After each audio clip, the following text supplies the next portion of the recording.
Mi nombre es Manuel Luis Rodríguez, fui detenido en el campo de concentración de Isla Dawson en el año 1973 bajo el número Charlie 72. Mi permanencia en el campo de concentración de Isla Dawson se produjo entre el 21 de diciembre de 1973 y el 15 de junio de 1974. Aunque en realidad mi detención ocurrió el 12 de septiembre de 1973 en el regimiento Pudeto de Punta Arenas, donde estuve detenido hasta el 21 de diciembre, momento en que a través de un buque de la Armada fuimos trasladados desde distintos regimientos hasta el campo de concentración de Río Chico o Isla Dawson,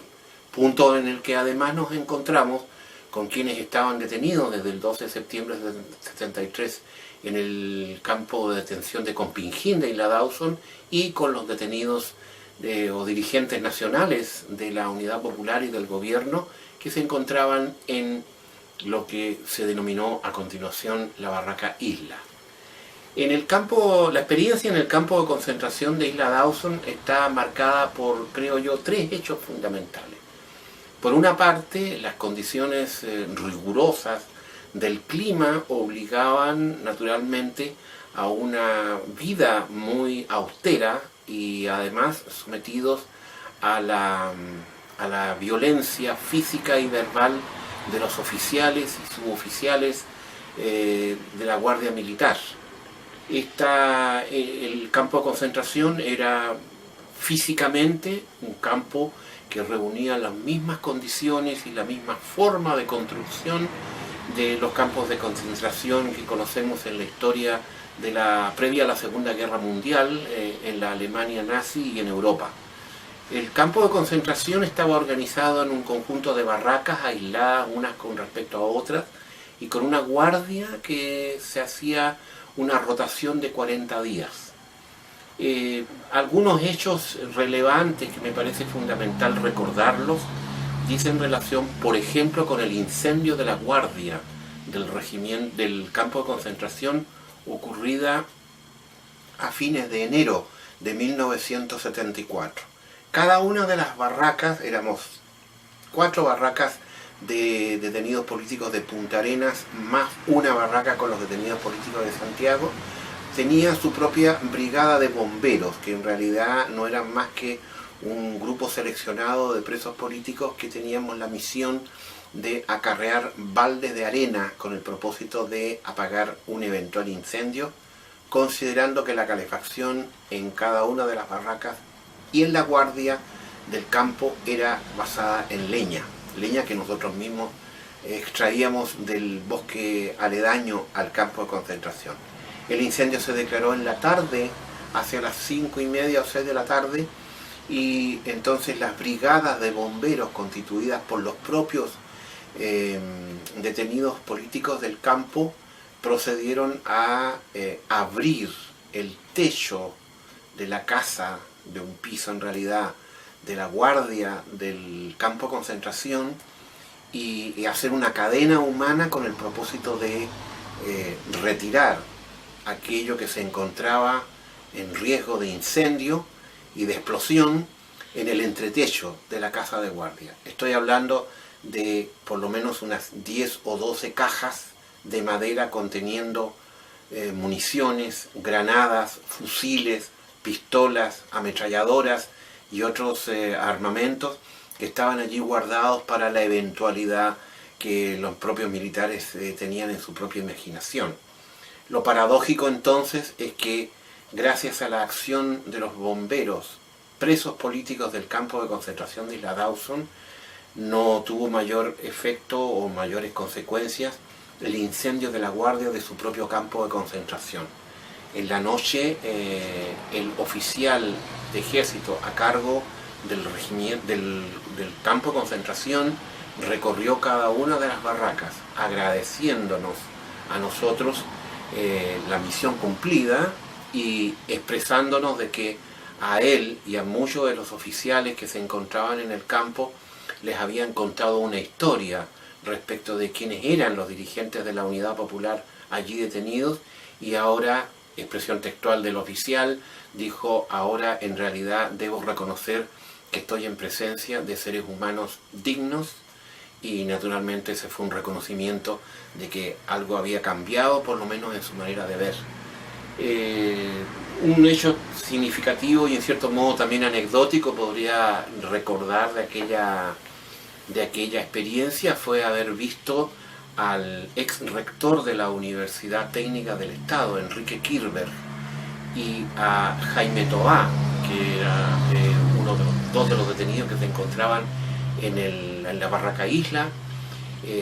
a quienes vi en una oportunidad paseando por la playa cercana al campo, obviamente resguardados por dos militares armados y jugando ajedrez de memoria. Iban cada uno de ellos caminando con toda parsimonia, y cada cierto tiempo, cada ciertos minutos, cada uno de ellos le expresaba al otro la jugada que estaba haciendo. Ese partido de ajedrez, que para mí fue insólito e increíble, debe haber durado aproximadamente una hora y media. Jugaron completo un partido de ajedrez, y sin tener tablero, y en una posterior conversación con Enrique Kirchberg, él me contó de que era una técnica para mantener el cerebro funcionando, y consistía en que en la mente de cada uno de los dos jugadores estaba el tablero de las piezas blancas y el costado, digamos, del tablero de las piezas negras. Es decir, cada uno de ellos tenía el tablero completo en su mente, y eso les permitía entonces ir jugando. Y después incluso me contó de que esas jugadas, después al llegar al campo, las traspasaban a un cuaderno. De esta manera entonces eso permitió, por cierto, conocer el nivel intelectual de quienes se encontraban en ese lugar junto con nosotros. El campo de concentración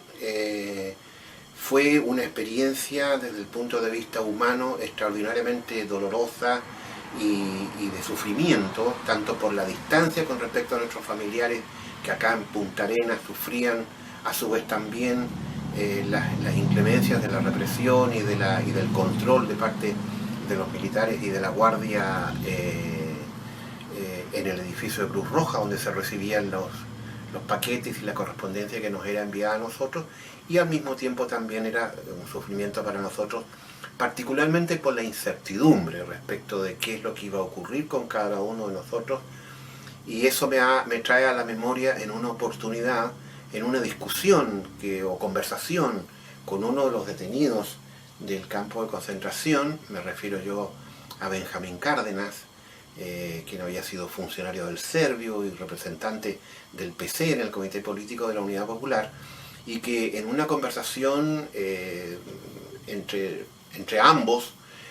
yo le comento de que aparentemente hasta el momento en el campo de concentración no estaba previsto que hubieran fusilamientos, a lo que Benjamín me contestó con un diálogo que para mí me marcó por mucho tiempo. Me pregunta: Manuel, me dice, ¿tú sabes por qué nosotros estamos vivos? Y me contesta: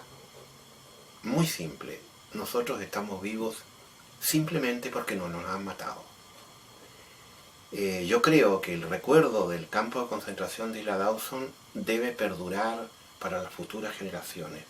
La memoria debe ser resguardada y cuidada, y en ese sentido me parece extraordinariamente valorable y de una gran fuerza significativa y simbólica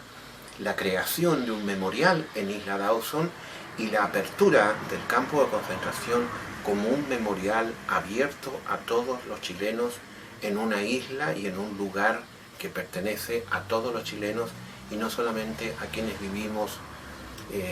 por un breve periodo la experiencia de aquel campo de concentración. En una oportunidad estábamos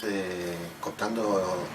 árboles en el interior del bosque próximo al campo de concentración, y éramos más o menos unos 20 o 25 detenidos que estábamos intentando desplazar un tronco que estaba botado sobre un riachuelo. y el sargento a cargo de la guardia, desesperado porque vio que cada uno de nosotros hacía un trabajo diferente para tratar de mover este gigantesco tronco, se para arriba del tronco y dice, alto, alto, detengan toda la maniobra. El hombre primero actúa, después piensa.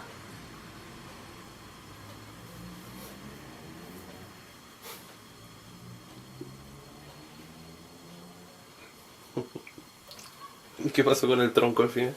No lo movimos nunca, porque primero había que actuar y después pensar, pero era al revés lo que él quería decir sin lugar a dudas, pero no se logró mover finalmente.